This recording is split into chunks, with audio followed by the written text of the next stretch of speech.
नमस्कार, आप देख रहे हैं जनता टीवी और अब जनता टीवी के इस खास कार्यक्रम सीधा सवाल में आज हम बात करेंगे उन मुद्दे पर जो हर आदमी के लिए बहुत जरूरी है, यानी कि सेहत। सेहत के लिए इसलिए जरूरी है क्योंकि आज की दौड़ भाग और आपाधापी में जीवन में हर आदमी को तरह तरह की बीमारियां लगती हैं और बीमारियों का इलाज एक चिकित्सा विश्वविद्यालय में होता है, चिकित्सालय में होता है। हम उस शख्सियत से बात करेंगे जिनके पिताजी पद्मश्री रहे और पद्मश्री होने के साथ ही साथ उन्होंने ऐसी तमाम औषधियाँ खोजी जिनको उनको लगातार याद किया जाता रहता है। उन्होंने एक गर्भ निरोधक दवा भी सहेली खेली जिसके लिए उनके बहुत चर्चा में रहे थे।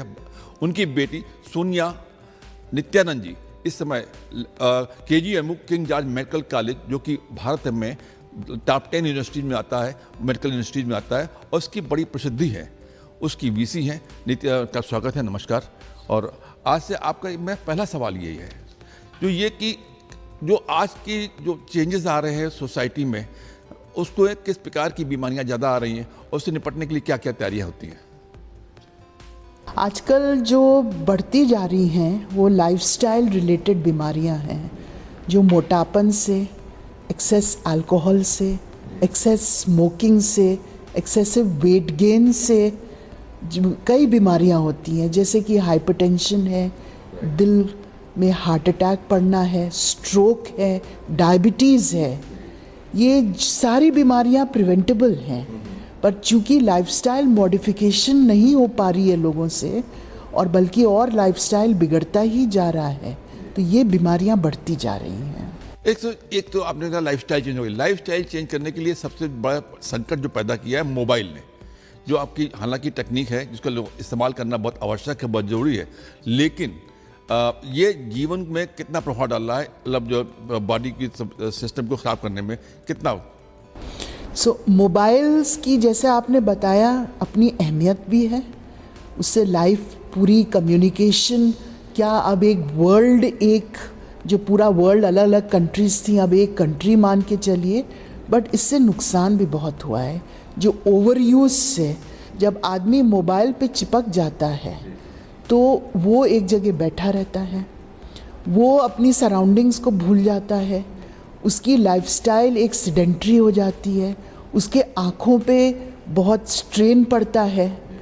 वो आगे चल के इसकी और भी क्या खराबियां हैं, जैसे अब कुछ स्टडीज़ आ रही हैं कि इससे ब्रेन ट्यूमर्स भी की इंसिडेंस बढ़ सकते हैं। देखिए, और देखते हैं कि आजकल छोटे बच्चे होते हैं, माँ बाप अपने टाइम सेव करने के लिए खाना मान लेते, खाना बना रही है माता जी और बच्चा रो रहा है तो उसको मोबाइल पकड़ा देती है, छोटा सा बच्चा है, तो उन बच्चे के जो जीवन के पनपने के सिस्टम होते हैं, है ना, उनमें काफ़ी बदलाव देखे जा रहे हैं। तो आपकी स्टडी क्या कहती है इससे? बिल्कुल सही आप कह रहे हैं कि उसकी डेवलपमेंट, उसके ब्रेन की जो डेवलपमेंट है वो भी प्रॉपर नहीं होती है, क्योंकि उसका पूरा ध्यान जो है केवल मोबाइल में चीज़ें देखने पे होता है, यूट्यूब पे देखने, स्पेशली यूट्यूब पे देखने के। तो जो एक डेवलपमेंट होता है बच्चे का वो भी अलग किस्म से होता है। क्या ये बात सच है कि 95 के बाद जब बच्चे पैदा हुए हैं, 95 की, यानी कि जब मोबाइल धरती पे आ गया उसके बाद के बच्चे परिवार से कम जुड़ रहे हैं, इंडिविजुअल अपने स्वास्थ्य, अपने लाभ, अपने स्वार्थ के लिए ज़्यादा, कुछ ऐसी कुछ है भी ऐसा? बिल्कुल आप सही कह रहे हैं। जो फैमिली वैल्यूज़ हैं, जो सोसाइटल वैल्यूज़ हैं, जो होनी चाहिए, जो संस्कार होने चाहिए हैं, वो अब वैसे नहीं है।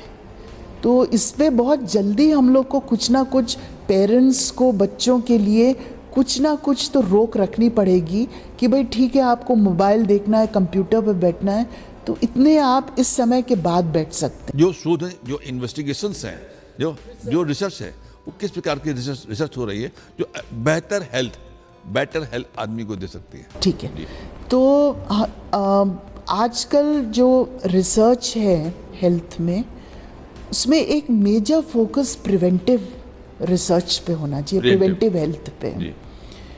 क्यों बीमारी हो जब हम उसको प्रिवेंट कर सकते हैं। इसका सबसे बढ़िया एग्जाम्पल है सर्वाइकल कैंसर वैक्सीन। चूँकि इसमें शोध हुआ और पता चला कि cervical cancer human papilloma virus के कुछ स्ट्रेन से होता है, उस पर फर्दर रिसर्च हुआ और उसकी वैक्सीन डेवलप हुई जो ऑलमोस्ट 95% इफेक्टिव है। अच्छा, ग्रेट। सो और वो राइट एज ग्रुप में देने से 95% इफ़ेक्टिव है। तो इस प्रकार का हम लोग का प्रिवेंटिव मेडिसिन को लेके शोध होना चाहिए। आप लोग इस प्रकार के शोध नहीं कराते हैं क्या?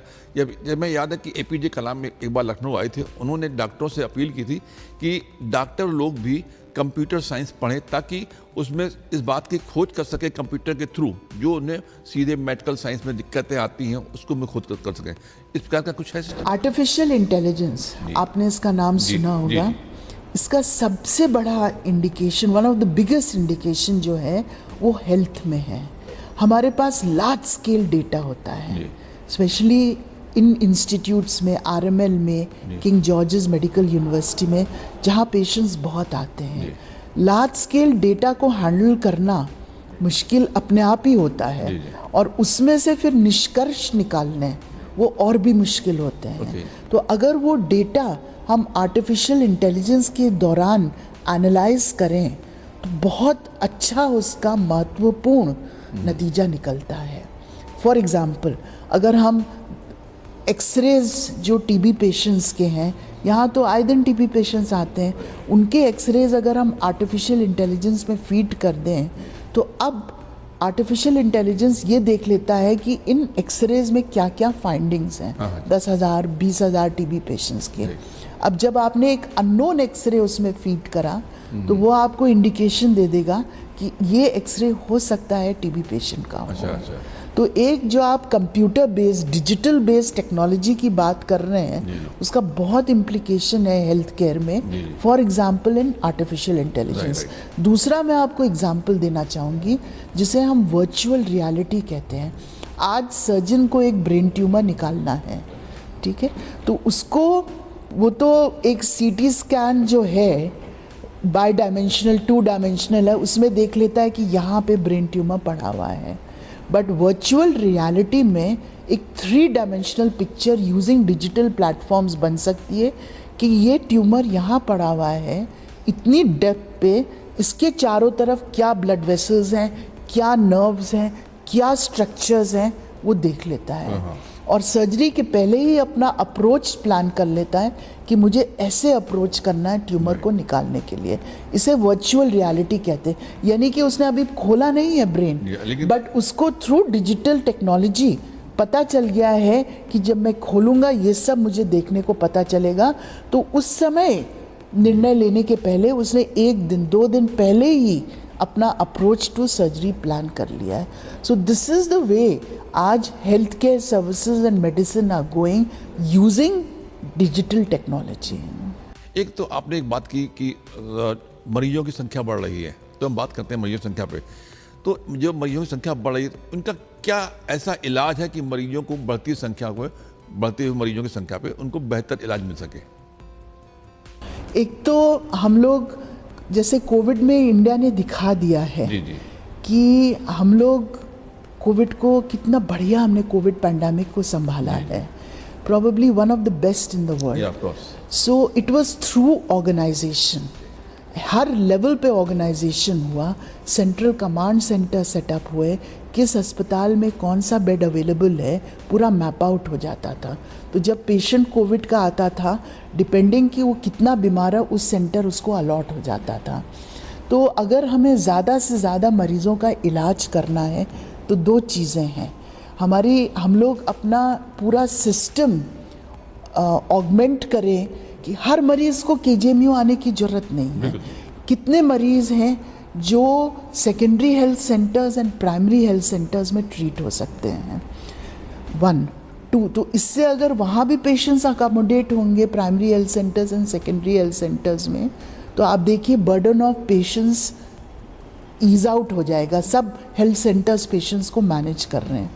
दूसरा है टेलीमेडिसिन फैसिलिटी से, अगर मानिए किसी पेशेंट पे कोई क्वेरी है तो टेलीमेडिसिन फैसिलिटी। ये टेलीमेडिसिन आपने अच्छा वर्ड यूज़ किया है, ये यूपी में इम्प्लीमेंटेड है टेलीमेडिसिन? जी, जो इसका एडवांस सेंटर है टेलीमेडिसिन का, वो SGPGI में है। जैसे केजीएमयू इतना बड़ा नाम है, उसकी मतलब वीसी हैं, अब क्योंकि यहाँ पे पेशेंट्स की पूरे उत्तर प्रदेश की मार यहीं पे आ जाती है, उसने इतना बड़ा स्टेट है 25-30 करोड़ की आबादी वाला, तो अब ऐसी स्थिति में इसका एक्सपेंशन का क्या प्लान है आपका? एक्सपेंशन आप जानते हैं केजीएमसी की, जब केजीएमयू की सबसे बड़ी प्रॉब्लम है स्पेस, ओवरक्राउडेड है, कंजेस्टेड है। तो अब जो यूपी गवर्नमेंट है उन्होंने निर्णय लिया है और ये चीज़ धीरे धीरे आगे बढ़ रही है कि अक्रॉस द रोड एक बहुत बड़ा गवर्नमेंट कॉलेज है, गर्ल्स गवर्नमेंट कॉलेज, और उसी में संस्कृत विभाग का भी एक सेटअप है। तो उन्होंने ये निर्णय लिया है, इसकी कई मीटिंग्स भी हो चुकी हैं चीफ सेक्रेटरी की अध्यक्षता में, कि वो ज़मीन हम लोग को मिल जाएगी। तो उसमें काफ़ी करीबन आई थिंक ऑलमोस्ट 5 एकड़ का लैंड है वो। तो एक तो वहाँ एक्सपेंशन कर सकते हैं। जो मेरा प्लान है वहाँ पे एक पूरा, बिकॉज बेड्स की काफ़ी शॉर्टेज है और कई वार्ड्स यहाँ पे बहुत ही जिसे कहते हैं ना डिलैपिडेटेड हैं, काफ़ी पुराने हो गए हैं और पेशेंट्स के लिए बहुत अच्छे नहीं हैं। तो वहाँ पे एक पूरा नया हॉस्पिटल बनाने के लिए जो मल्टी स्टोरीड होगा, तो एक तो वहाँ से काफ़ी बेड्स हम अपना जो क्लिनिकल फैसिलिटी है वो एक्सपैंड कर सकते हैं।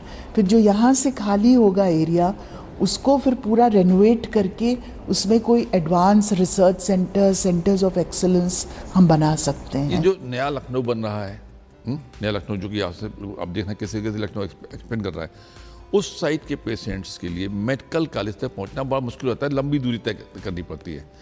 हालांकि पीजीआई बीच में पड़ता है, लेकिन पीजीआई हर आदमी के लिए नहीं अप्रोचेबल होता है, वो चूँकि शोध संस्थान है अपने आप में। तो इस प्रकार का कोई मेडिकल कॉलेज का एक पार्ट जो नए लखनऊ में कहीं एक ब्रांचेस खोलने की कोई स्कीम है क्या? अभी तो नहीं है, पर हम लोग इस डायरेक्शन में ज़रूर सोच रहे हैं कि अगर हमारा कोई ऐसा और सेंटर हम लोग को ज़मीन मिल जाए नए लखनऊ की तरफ, जहाँ पर एक अपना हम लोग सेंटर बना सकते हैं और उससे लिंक हो सकते हैं। पर फिलहाल तो अभी इस ज़मीन की बात हुई है, ऑलमोस्ट फाइनल हो गया है। इसके साथ साथ जो क्वीन मैरी हॉस्पिटल है उसके पीछे भी एक केजीएमयू की ज़मीन है जो दुकानदारों ने कब्ज़ा किया हुआ है। तो वो केस एटलीस्ट लोकल कोर्ट में तो वो लोग हार गए हैं।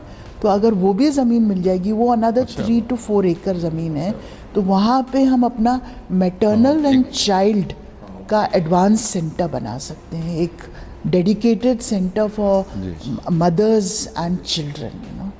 एंड नए लखनऊ में भी हम लोग एक्सप्लोर कर रहे हैं कि अगर हमें ज़मीन मिल सकती है तो हम लोग डेफिनेटली चाहेंगे। आप क्योंकि पूरा परिवार, आप पूरा खानदान जो आपको जिस तरीके चिकित्सीय और शोध संस्थानों में लगा रहा है, अब आप और क्या करना चाहती है? आखिरी सवाल है आपसे। एक्चुअली इंस्टीट्यूशंस जो होते हैं, हम चाहते हैं कि केजीएमयू एक इंस्टीट्यूट ऑफ एक्सेलेंस बने, ऑफ जिसे कहते हैं ना ऑफ एमिनेंस बने, उस लेवल पे आ जाए। ऑलरेडी संस्थान को NAC A+ ग्रेडिंग मिल चुकी है, जैसे आप बता रहे हैं टॉप 10 मेडिकल यूनिवर्सिटीज़ में है। तो शोध जो रिसर्च है उसका स्टैंडर्ड यहाँ पे और हायर जाए, क्योंकि institutions are known world over by their research output.